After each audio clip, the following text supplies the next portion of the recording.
Bien, con dos colegas a los que quiero mucho. Laura, gracias por estar aquí. No, gracias por la invitación, sobre todo en este día tan especial, Tan ¿no? especial. Esta noche. Beto, querido, ¿cómo estás? Y sí, también, lo mismo que te han planteado todos los invitados, ¿no? El valor simbólico. Sí, claro. Eso, ¿no? 26 años de un programa de televisión por el que pasaron todos, Sí. o casi todos, en las diferentes épocas, muchos colegas, ¿no? Sí. Colegas hasta que llegaron a ser Héctor Timerman, estuvo acá, Exactamente. canciller, Exactamente. y tantos otros. Bueno, en El fin. intendente de 3 de febrero. Exactamente, Diego Valenzuela, tantos, bueno, Toda una historia, el ¿no? gran Luis Novarecio, que hoy tiene una carrera rutinante, así que muchos que podrán decir, a mí me tocó estos últimos 5 años y hoy simplemente estoy aquí rindiendo los honores y el tributo a lo que significó Hora Clave en la historia del periodismo político, en la historia de la política, ¿no? ¿Sabes? Hoy me estaba acordando, y lo hablábamos con Jorge Fernández Díaz antes de salir en la radio. Me acordaba, yo empecé yo gané una beca en Clarín en el 92 y en el 93 trabajaba en Somos, en la etapa Sí. democrática de Somos. Y me acuerdo lo que era en el 93, Hora Clave. Yo me acuerdo que yo era una pichi total, ¿no? Era cronista, pero bueno, los periodistas más grosos, Yo era más estudiante de famosos, Ciencia de la Información en esa época. venían a Hora Clave y por Hora Clave pasaba la política argentina, ¿no? Era algo muy fuerte y me parecía impresionante. Yo digo, mira vos, estar ahora en el último programa de Hora Clave, me parecía como Bueno. Aparte en esa época también lo interesante... Imagínate, como perdóname, algo Beto, muy fuerte, y si ¿no? a vos te parece Sí. eso, imagínate a mí, que yo Claro. estaba en Córdoba en esa época, en Alta Córdoba, estudiando en la universidad y los miraba con la Claro. mirada que tiene el hombre del interior sobre lo que Claro. pasa acá, con el deslumbramiento un poco mayor con el que vivimos ciertos fenómenos en Buenos Aires. Pero yo, tratando de sintetizar, buscaba una imagen para sintetizar la característica de Mariano Grondona, le encontró una estética televisiva a la reflexión político-filosófica. Y eso también teniendo en cuenta su columna histórica en el diario La Nación. Esto lo he conversado con Mariano hace ya algún tiempo, hace algunos años, ¿no? Le digo, usted no va a tener reemplazante alguno, desde el punto de vista que él tiene un estilo de reflexión aristotélico-tomista, ¿no? Sí. Y eso lo llevó a la televisión. Y con la profundidad lo han caricaturizado muchas veces con las palabras en latín. Ha sido el Sí, profesor. podría ser una especie de autoayuda del pensamiento, ¿no? Que después se popularizó. Exactamente. ¿No? Que uno podía coincidir o exactamente. no. Yo muchas veces no coincidía No, con por Mariano, supuesto. la Pero, mayoría te ¿sabe diría, qué? pero la estética es Tomo de Jorge Lanata real. cuando en algún momento Jorge dijo, se burlan de Bernardo Neustadt y ahora lo critican todo. Pero señores, ¿cuántos abrevaron el formato televisivo en ciertos estilos? Digamos, independientemente de las concordancias, las coincidencias o las discrepancias absolutas, creo que Sí, hay sí. que reconocer la historia de donde venimos. Sí, Y yo no claro, puedo claro. ser más que No, un agradecido Claro, a la vida. además un programa Aparte es hay hijo de otro su tema tiempo. también, lo que yo quería plantear, cuando hablaban ustedes 92, 93, ahí hay un rol de Mariano, que aparte fue un periodista de una enorme trayectoria, incluso previo a lo que fue Tiempo Nuevo, incluso anterior a Nación, a Confirmado, Sí, bueno, sí. cantidad en la época había mucha revista política, pero hay algo que no se le reconoce, incluso desde cierto progresismo muy masivo Ya sé en lo que el vas a periodismo, que es el rol en el año 92, 93, De ser- donde en Hora Clave es donde explotaban los casos de corrupción más fuertes contra el menemismo. Y el Y paso que de Chacho muchos- Álvarez, de Graciela Claro. Fernández Meijide, del frepaso por la mesa de Hora Clave. Eso sí lo Eso recuerdo también. claramente, ¿no? Y las denuncias, el tema Mirayoma, el Swissgate, es decir, la cantidad de casos de corrupción donde muchos que después se rasgaron las vestiduras con el menemismo, sí. miraban para otro lado, Sí. miraban para otro lado. Bueno, quiero aprovecharlos aquí para...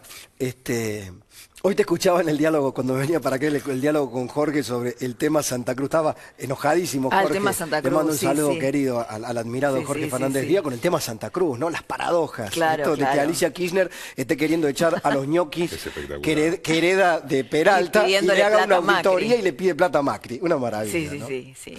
Sí, y con un ex aliado, ¿no? Un aliado como Peralta, Exacto. que era como el Moyano, es como el Moyano de Tal Santa cual, Cruz, ¿no? tal cual. Sí. Bueno, ¿qué están viendo hablando hoy de este tsunami de acontecimientos, porque si tuviéramos que desmembrar los episodios, creo que no nos Sí, alcanzan sí. 2 programas. Bueno, un año muy intenso, donde cambiaron muchas cosas, pero sobre todo creo que lo más importante es que se reconstruyó el sistema de partidos políticos, ¿no? Hoy recién yo lo escuchaba a Jacobe que decía esto de que había invitado a una persona muy importante, con muchos contactos y que no conocía a nadie. Bueno, finalmente, el que se vayan todos del 2001, el recambio Mirá generacional, vos. sucedió, y yo creo que muchos de los que me están escuchando no van a estar de acuerdo, me van a querer matar, pero creo que fue importante el kirchnerismo como etapa, porque, primero, porque creo que tuvo mucho que ver con el surgimiento de Cambiemos. Y segundo, porque revalorizamos las instituciones. Sí. Coincido, mira, si alguien discrepa con vos, voy a tratar de contribuir en apoyar tu tesis, porque muchas veces, y esto también se lo tomo a Mariano, a veces aquellas cosas que detestamos, que combatimos, se transforman en maestros impensados. Claro, en pinches tiranos, ¿no? Como decía Carlos Castaneda. Exactamente. Sí. Exactamente. Tal vez si no hubiera habido un extremo tan populista en términos del desprecio por las formas institucionales, no estaríamos hoy controlándolo a Macri a ver cuántos decretos Tal cual, firma, ¿no? Sí, o a ver si no tiene algún empresario parecido al que tenía el kirchnerismo. Exactamente. Y además eso se masificó, se popularizó, ¿no? El término populismo, por ejemplo. O qué implica avasallar la justicia. Bueno, todo eso es porque sucedió el kirchnerismo. Y bueno, y eso nos hizo revalorizar determinadas cosas de las cuales no teníamos idea. Beto, vos que tenés contactos ahí, fuentes, ¿qué está pensando hoy el gobierno, el macrismo, digamos, frente a estos desafíos enormes? Y me parece que el debate en este momento, tanto en la Casa Rosada, es decir, en la Administración Nacional, como en la Gobernación bonaerense, y sobre todo por el impacto que generó la triple fuga del penal de General Alvear, lo que se empieza a plantear es empezar a definir o a calibrar lo que hasta ahora en términos estratégicos ha sido un mix entre continuidad en algunas áreas y cambios muy fuertes, el AFCA, la Corte, el uso de los decretos con determinada fortaleza, pero con ruptura con lo anterior. Claro. Y vos a ver, fíjate... María Eugenia Vidal debe haber estado pensando y su gente, ¿por qué no hicimos nosotros en el servicio penitenciario lo que hizo Macri con la AFCA? No sé, exactamente. ¿no? Y también lo está analizando por lo que fue la transición demasiado amistosa, no digo tanto por Alejandro Granados con Cristian Ritondo, sino Maskin, el comisario Maskin, que ha sido un personaje muy negativo de todo punto de vista, y la gestión de Scioli, que ha sido realmente desastrosa. Beto, pero hay otro sí, dato. lo que pasa es que ahí hay como un consecuencia, tema, ¿no? que es muy interesante, como consecuencia de esto, de la continuidad, en el caso del servicio penitenciario bonaerense, y empieza a preocupar la policía, ya en el gobierno nacional van a apurar, y lo han conversado en las últimas horas, algo que tenían previsto y que habían postergado a marzo, que es el recambio en las cúpulas, en la conducción de las Fuerzas Armadas.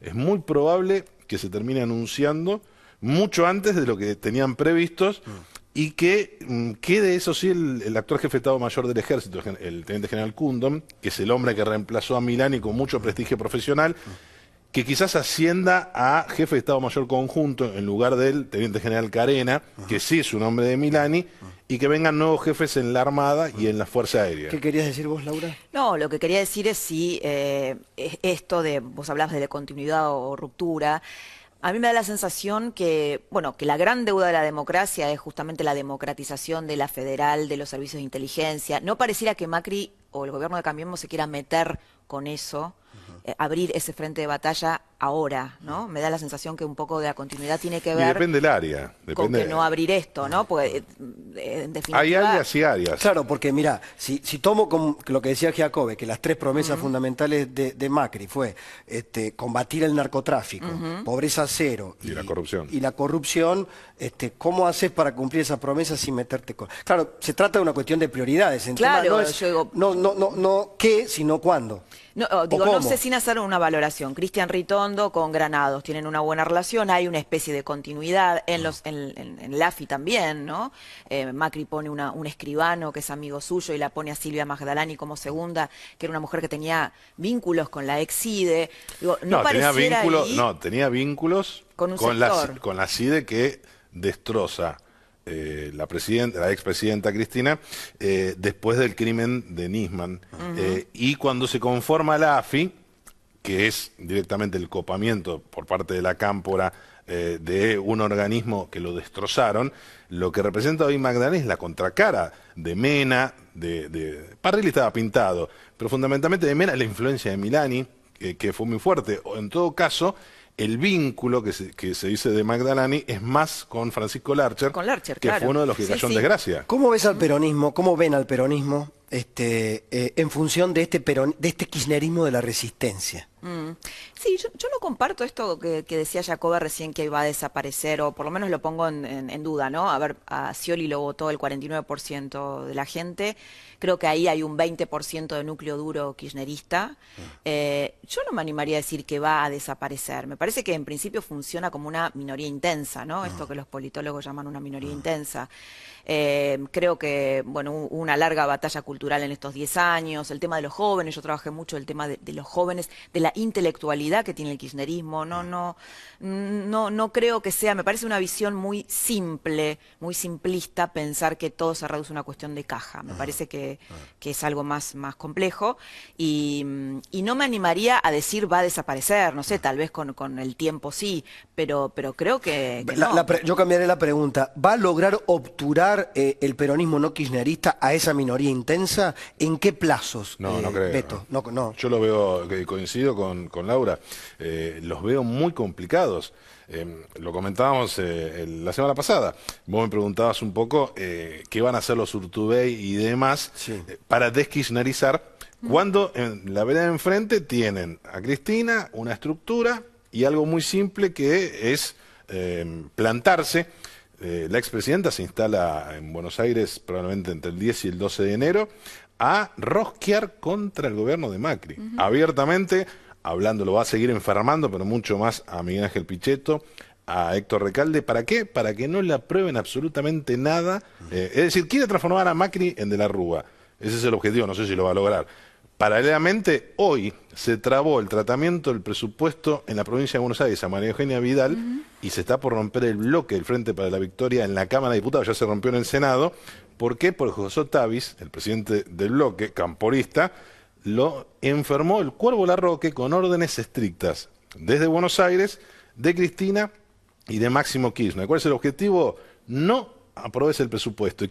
Vos me vas a decir, pero ¿cómo? Si el Frente Renovador y Cambiemos tienen los votos. No, porque para aprobar endeudamiento, que son casi 90.000 millones de pesos, necesitas dos tercios. Sí, además a Cristina se le juega también la libertad, ¿no? Hoy vimos cómo fueron las sentencias por la tragedia pero también de me parece 11. que hay otro elemento. La dureza que va a poner Cristina, la rispidez contra Macri, que creo que a Macri le viene bárbaro, desde ese punto de vista, complica la estrategia de los moderados, de los Urtubey y compañía, porque ¿dónde se paran? Presenta una coalición.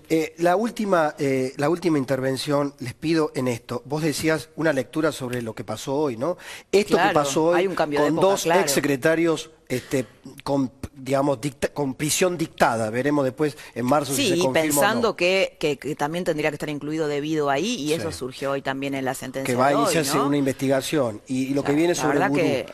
¿Crees que en un país como la Argentina, donde vivimos una impunidad impresionante, me parece que esto es un paso adelante y un cambio de época, ¿no? Digo, que también tiene que ver con la radicalización de Cristina, por las causas que la acercan a ella y a su hijo, y su radicalización, ¿no? Hay un cambio de época, claro, y también menos miedo en los jueces. También esto hay que tenerlo en claro. Los jueces también tenían miedo durante el kirchnerismo por, bueno, una suma de factores, y, bueno, evidentemente ese camino ahora está liberado, ¿no? Desafíos más importantes para Macri en 2016, para el gobierno? Asegurar la gobernabilidad y mostrar que es un presidente con autoridad y no autoritario.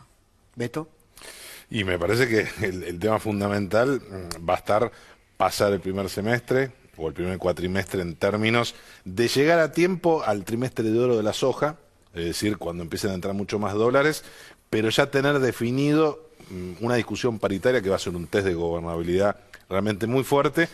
La cuestión de la corrupción, desde el punto de vista un poco de lo que planteaba Laura, es decir, evidentemente lo de hoy ha sido muy fuerte, pero la justicia se acuerda tarde, hay un oportunismo espantoso. ¿Qué hubiera pasado hoy con Scioli presidente? ¿Hubieran salido estas condenas? hubieran dictado el sobreseimiento de Macri? Seguramente que no. Entonces digo, me parece que ahí es clave que terminen lo antes posible, que logren la salida de Alejandra Gil Carbó, me parece que es decisivo.